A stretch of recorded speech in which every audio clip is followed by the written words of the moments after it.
Hey this is Tauqeer Ahmad and welcome back to our YouTube channel Times career. आज हम लोग 10 ऐसे न्यूमेरिकल्स देखेंगे जो बिहार बोर्ड में बार बार पूछे जाते हैं और वो क्वेश्चंस बिल्कुल बेसिक लेवल है, जो फार्मूला बेस्ड है, सूत्र पर आधारित है। तो देखते हैं हम लोग कि 1 से लेके 10 ऐसे कौन से न्यूमेरिकल्स हैं जो बार बार पूछे जाते हैं, ठीक है। और एक क्वेश्चन हर बार यहाँ से एक क्वेश्चन बिहार बोर्ड में पूछे जाते हैं। तो आइए देखते हैं फर्स्ट क्वेश्चन हमारा क्या है। फर्स्ट क्वेश्चन है हमारा कि 12 ओम प्रतिरोध वाले तार को खींचकर उसकी लेंथ यानी लंबाई को 2 गुनी कर दी जाती है। नया तार का नया प्रतिरोध यानी नया रेसिस्टेंस क्या होगा, ठीक है। तो पहली बात यह है कि क्वेश्चन को सही से पढ़िए, उसके बाद ये देखिए कि क्वेश्चन में क्या दिया हुआ है और क्वेश्चन से आपसे क्या मांग रहा है। आई होप कि आपको 100% समझ में आएगा, कहीं कोई दिक्कत नहीं होगा और इसी तरह से बनाना चाहिए। तो क्वेश्चन नंबर 1 का सॉल्यूशन देखते हैं हम लोग क्या कहता है। तो कह रहा है कि 12 ओम प्रतिरोध वाले तार यानी तार का जो रेसिस्टेंस दिया है वो 12 ओम है और उस तार को खींचकर उसकी लंबाई को, तो लंबाई को खींचा जाता है, 2 गुना कर दिया गया। यहाँ पर एक इंपॉर्टेंट बात है कि 2 गुना, 3 गुनी, 4 गुनी, 5 गुनी कुछ भी बोल सकता है, ठीक है। और डिफरेंट क्वेश्चन में जरूरी नहीं कि यही क्वेश्चन उठाए, लेकिन 2 गुनी की जगह कुछ भी बोल सकता है, आर की जगह 12 ओम की जगह कुछ भी बोल सकता है। अब कह रहा है कि तार का नया रेसिस्टेंस आर डैश बराबर क्या होगा। मैंने एक टॉपिक पढ़ाया था, effect of resistance on stretching of a wire, किसी चालक तार के खींचाव पर प्रतिरोध का क्या प्रभाव है, ठीक है। तो नया प्रतिरोध को हम लोग क्या मानते हैं, आर डैश, और जो मूल प्रतिरोध है वो आर है। तो यहाँ पर हम लोग कहेंगे वी नो डैट, जिसमें 3 कंडीशन प्रूव किया गया था।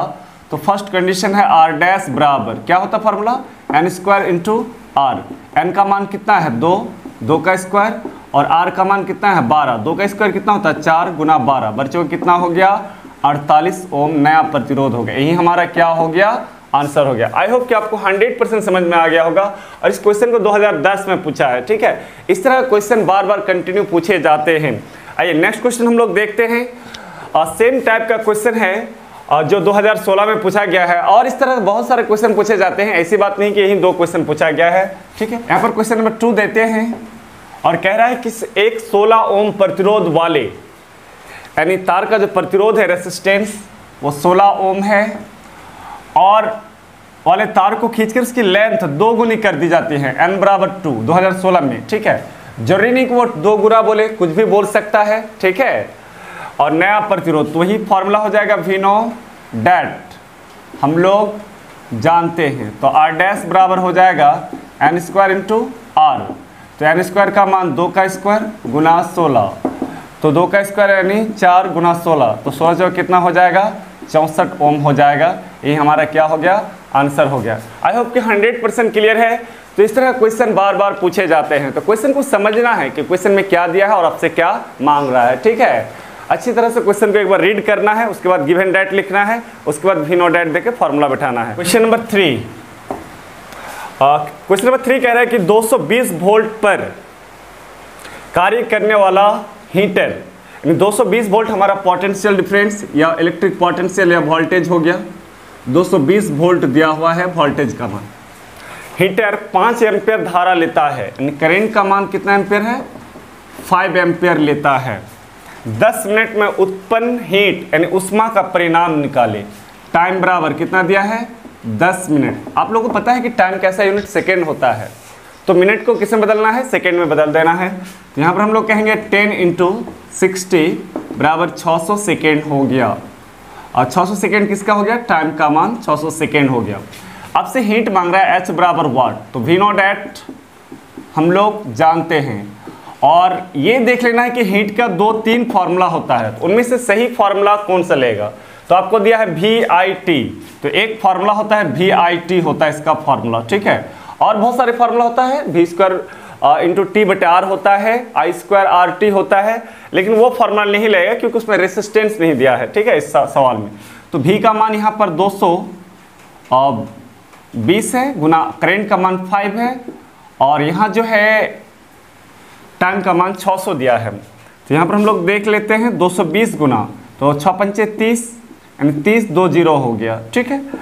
अब 3 जीरो और 1 जीरो, कितना जीरो हो गया 4 जीरो हो गया, ठीक है।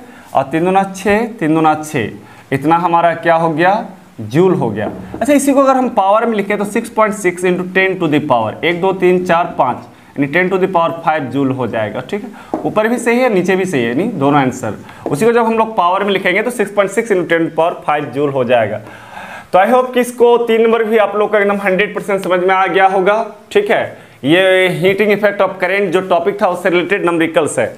आइए क्वेश्चन नंबर 4 और 5 को देखते हैं और क्या कहना चाहता है। और मैं आप लोग एक बात बता देना चाहता हूँ, बिल्कुल बेसिक लेवल का क्वेश्चन पूछे जाते हैं, फॉर्मूला बेस्ड। ठीक है, 95% जो नंबरिकल्स पूछे जाते हैं वो बिल्कुल बेसिक लेवल, अरे फॉर्मूला को आपको जानना बहुत जरूरी है। ठीक है, और फॉर्मूला आप तभी जान सकते हैं जब आप थ्योरी को अच्छी तरह से रिवाइजिंग कीजिएगा, फॉर्मूला को नोट कीजिएगा। ठीक है, तभी आपका 100% कंसेप्ट क्लियर होगा। आइए क्वेश्चन नंबर 4 क्या कह रहा है देख रहे हैं हम लोग। कह रहा है कार्बन फिलामेंट वाला प्रदीप्त बल्ब या लैंप, यानी कोई लैंप है जिसको हम लोग बल्ब भी बोल सकते हैं, 20 वोल्ट के अंतर्गत, यानी पोटेंशियल डिफरेंस का मान कितना वोल्ट दिया है, 20 वोल्ट दिया है, और 2.5 वाट पर, यानी पावर का मान कितना है 2.5 वाट पावर का भी मान दिया है, पर कार्य करता है। लैंप का प्रतिरोध क्या होगा, R बराबर वाट। ठीक है, यानी पोटेंशियल डिफरेंस वोल्टेज का मान दिया है, पावर का मान दिया, रेसिस्टेंस आपसे मांग रहा है लैंप का। तो वी नो डेट हम लोग जानते हैं, तो हम लोग जानते हैं कि P बराबर एक फॉर्मूला होता है V²/R, इसीलिए R इधर आ गया तो V² और P जाके क्या हो गया, भाग लग गया। तो यहाँ पर हम लोग V का मान देख रहे हैं 20, तो स्क्वायर है तो 20 गुना क्या हो जाएगा 20/, P का मान कितना है 2.5 है, पॉइंट उड़ा तो यहाँ पर क्या हो जाएगा 10, 5 दूना 10, 5 25, 5 के 20। ठीक है, 4 गुना 2 8 और गुना 20 तो कितना हो जाएगा 160, और R है नहीं रेसिस्टेंस ओम, हमारा यही हमारा क्या हो जाएगा आंसर हो जाएगा। तो क्वेश्चन नंबर 4 भी बिल्कुल क्लियर है, 100% क्लियर है आप लोग का क्वेश्चन नंबर 4। आइए क्वेश्चन नंबर 5 को देखते हैं और समझते हैं और क्या बोल रहा है। ठीक है,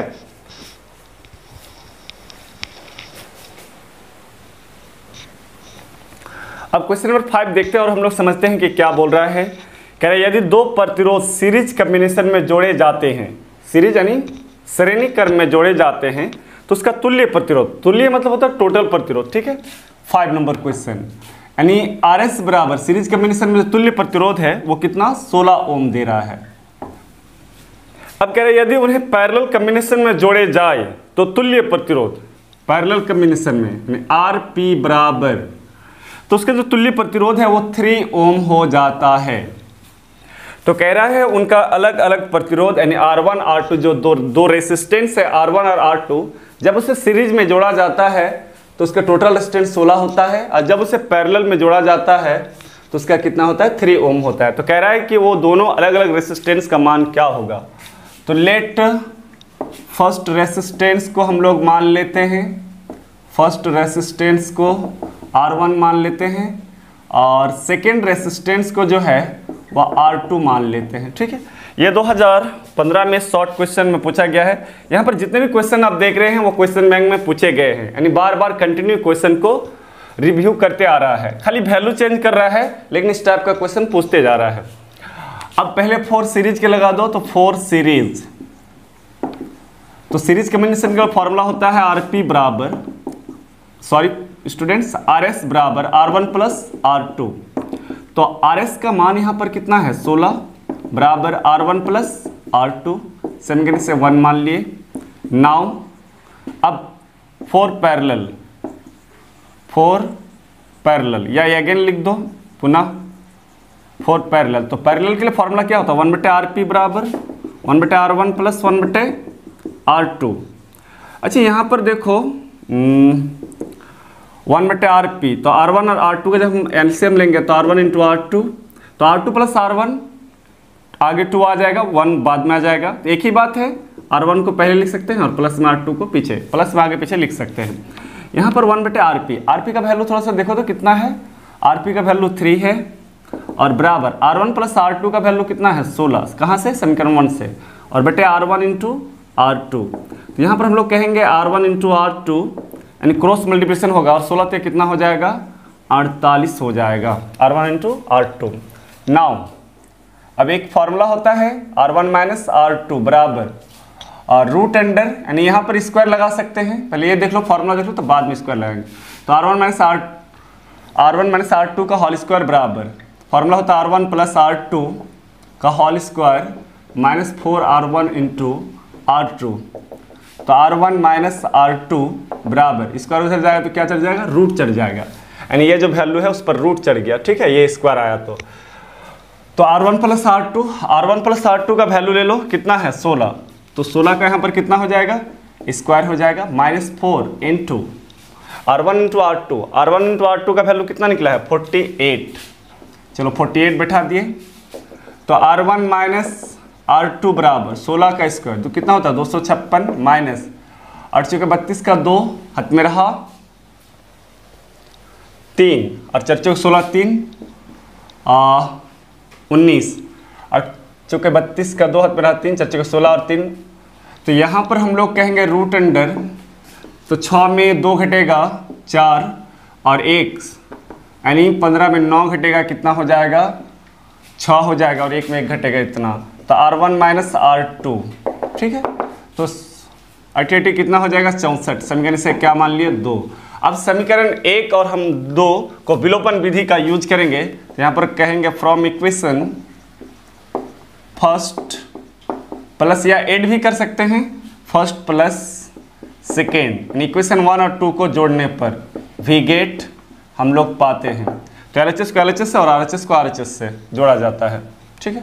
तो देखो तो उसको वहाँ पर देखो, यहाँ पर जो है R1 प्लस R2 है और यहाँ पर हम लोग का क्या है R1 प्लस R2 है, एक ही बात है, इसको आगे कर सकते हैं और इसको पीछे कर सकते हैं। तो वहाँ पर हम लोग कहेंगे R1 प्लस R2 और प्लस यहाँ पर आ जाओ R1 माइनस R2, वहाँ पर हो जाएगा, यानी इसको LHS कर दिया और इसको RHS कर दिए 16 और प्लस यहाँ पर कितना 8 हो गया। तो R2 दोनों कैंसिल, R1 2R1 और 16 8 कितना हो गया 24, तो 12 दूना 24, देयरफॉर R1 बराबर कितना हो गया 12 ओम हो गया, ठीक है। अब यहाँ तक क्लियर है आप लोग का। अब हम लोग R1 का मान समीकरण 1 में रख दो। तो फ्रॉम इक्वेशन 1 समीकरण 1 से देखो 1, तो 16 बराबर R1 का मान कितना है 12 प्लस R2, तो R2 बराबर क्या आ जाएगा 4 ओम आ जाएगा। तो यहाँ पर हम लोग कहेंगे हैंस R1 बराबर कितना है 12 ओम और R2 बराबर कितना है 4 ओम है। यही हमारा क्या हो गया, आंसर हो गया। आई होप कि आप लोग को 100% समझ में आ गया होगा, ठीक है, यहाँ से लेके यहाँ तक।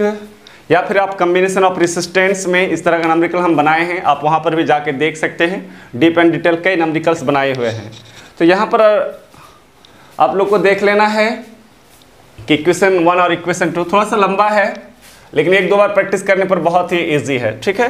तो आइए क्वेश्चन नंबर 6 को हम लोग देखते हैं और इसको सॉल्यूशन करने का कोशिश करते हैं।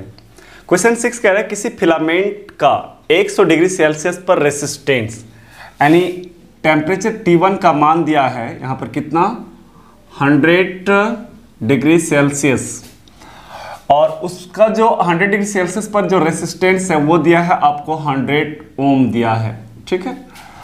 और फिर कह रहा है कि 400 डिग्री सेल्सियस पर, यानी T2 बराबर 400 डिग्री सेल्सियस पर जो रेसिस्टेंस का मान दिया है वो कितना दिया है 200 ओम दिया है, और आपसे प्रतिरोध ताप गुणांक यानी अल्फा का वैल्यू मांग रहा है।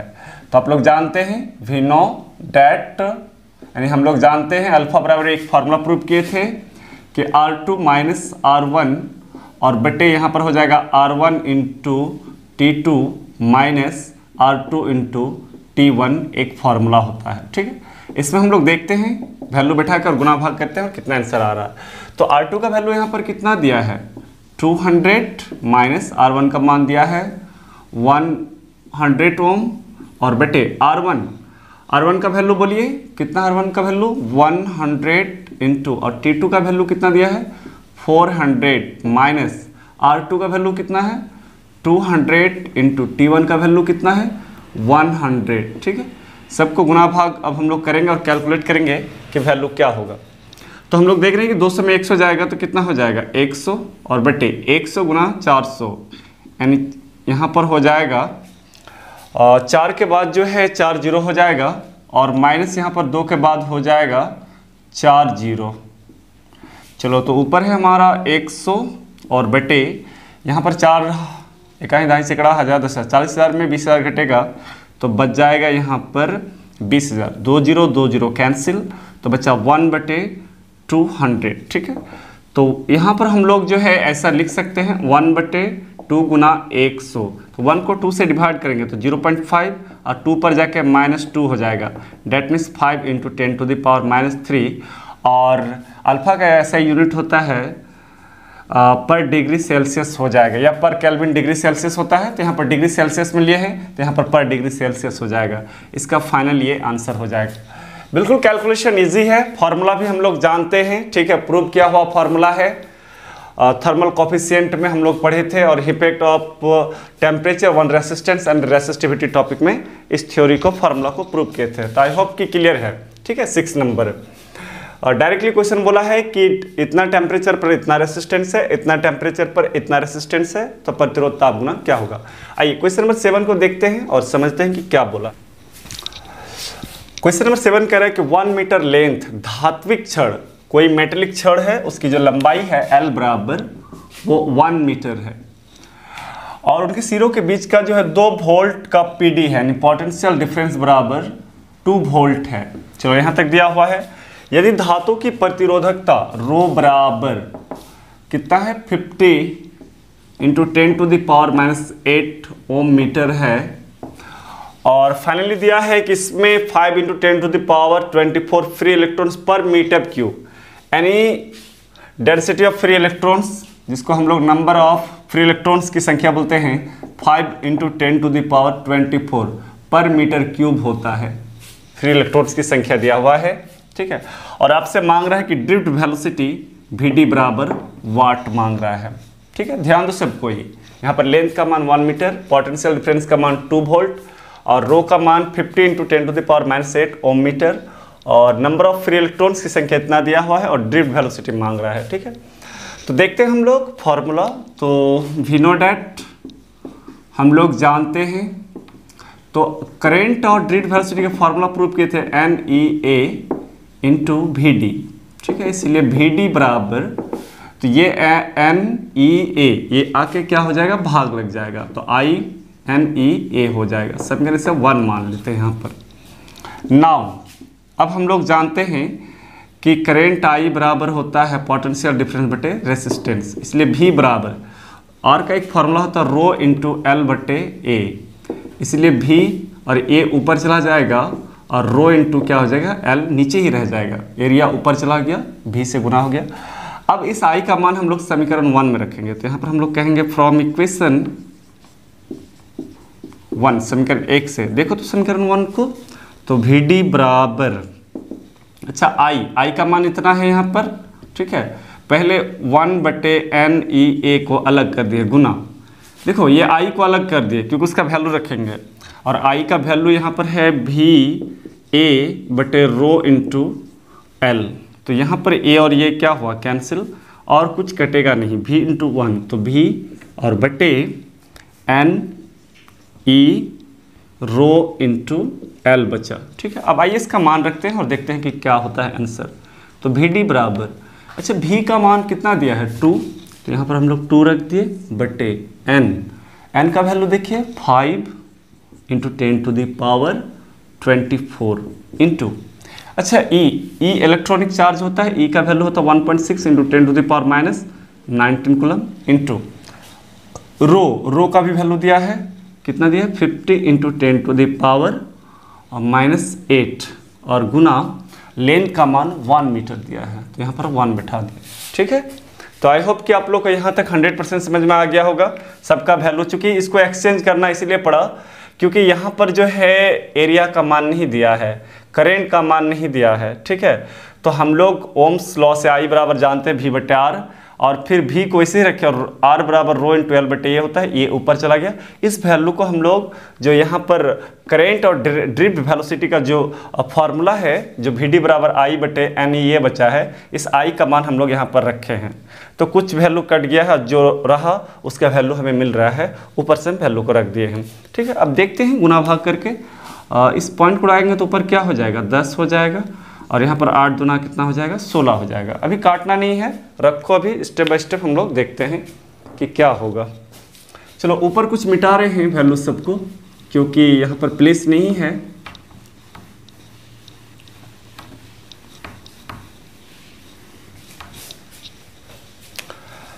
तो हम लोग देख रहे हैं यहाँ पर कि VD बराबर ऊपर क्या बचा हुआ है 10 और बटे 5 इंटू 8, और देखो कोई संख्या है क्या नंबर का वैल्यू, यहाँ पर 50 है इंटू 50 और गुना 10 पर पावर क्या है 24, यहाँ पर क्या है -19 और यहाँ पर क्या है -8 है। ठीक है, और 1 को इतना से गुना करेंगे तो वही होगा 1 ही होगा।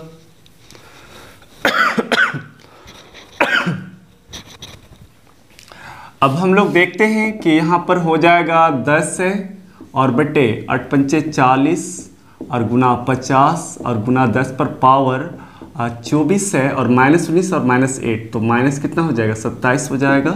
ठीक है, तो 10 और हो जाएगा 5 गुना 4 पंचों के 20।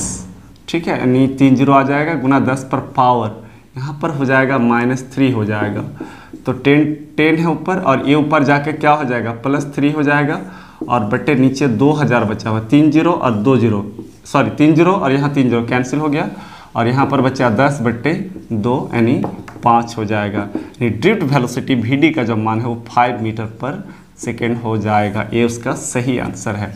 आई होप कि आप लोग को जो इसका ये कैलकुलेशन है वो 100% आप लोग को समझ गए होंगे।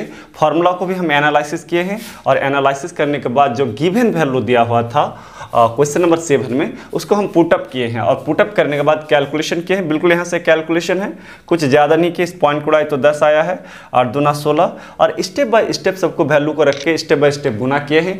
100% यहाँ पर VD बराबर 5 मीटर पर सेकेंड है और यही इसका आंसर किताब में दिया हुआ। ठीक है, आइए नेक्स्ट क्वेश्चन हम लोग 8 नंबर देखते हैं और समझते हैं कि क्या बोलते हैं। नेक्स्ट क्वेश्चन हमारा होगा 8 नंबर और 8 नंबर पढ़ते हैं हम लोग और समझते हैं कि क्या बोला है।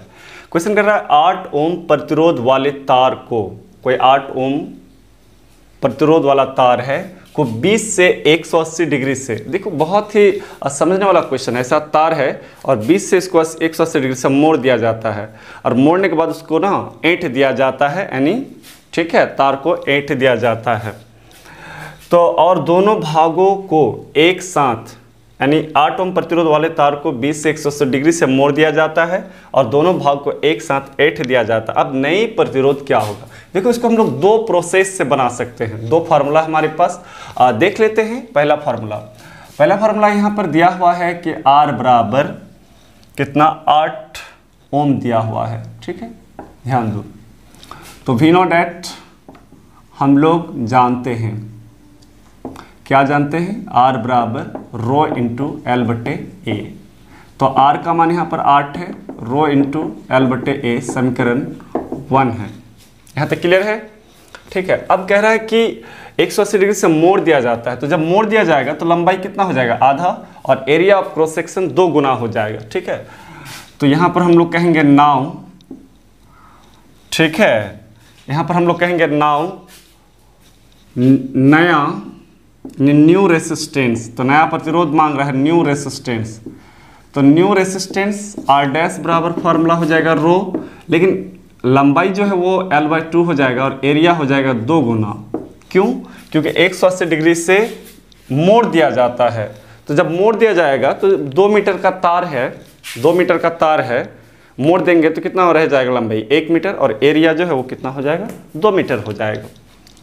तो यहाँ पर हम लोग 2 को बाहर कर दिए, तो एक रुक जाओ रो और 2 इंटू 2 कितना हो जाएगा 4, तो L बटे 4A, 4 को बाहर कर दो, R डैश बराबर 1 बटे 4 रो इंटू L बटे A, इसलिए 1 बटे 4 गुना रो इंटू L बटे A का क्या वैल्यू है 8, 4 दूना कितना हो जाएगा 8, यानी नया प्रतिरोध हमारा कितना हो जाएगा 2 ओम हो जाएगा। यही हमारा करेक्ट आंसर है।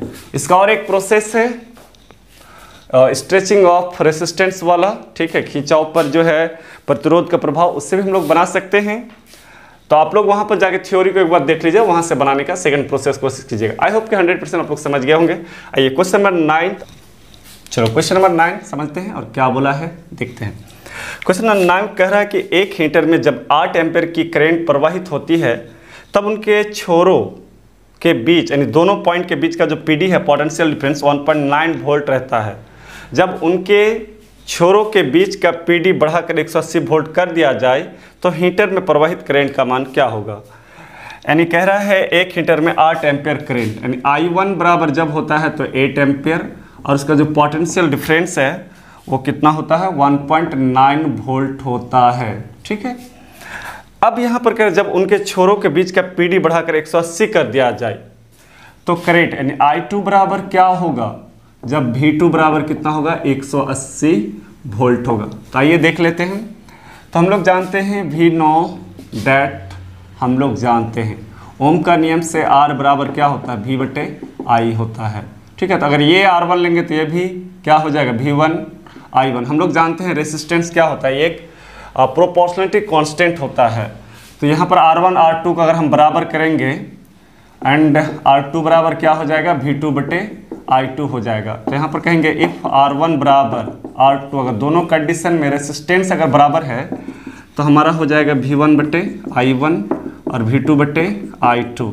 ठीक है, हमें निकालने बोला है I2, तो V1 का मान देखो तो कितना है 1.9 और I1 का मान कितना है 8 बराबर V2 का मान कितना है 180 और बटे I2 का मान कितना है I2 ही है।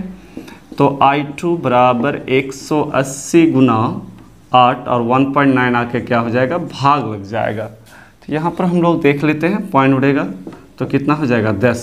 आइए देखते हैं गुना भाग करके कि इसका आंसर क्या होगा।